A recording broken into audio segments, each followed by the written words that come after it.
Note: the following video depicts a specific configuration of the notebook. The same removal and replacement procedures apply to all configurations of the notebook.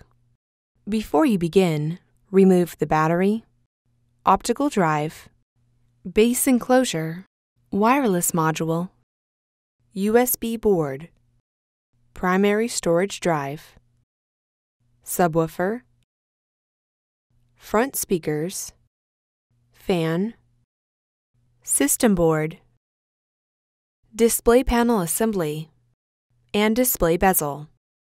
Removal. Important: make careful note of the routing of the webcam cable for later replacement. Peel back the retention tape and disconnect the webcam cable from its connector on the webcam board.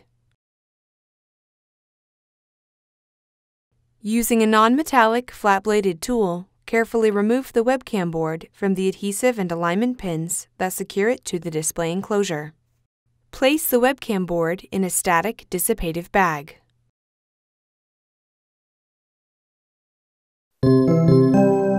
Replacement. Remove the webcam board from the static dissipative bag. Place the webcam board onto its alignment pins and gently apply pressure to the webcam board to adhere it to the display enclosure. Connect the webcam cable into its connector on the webcam board and replace the retention tape.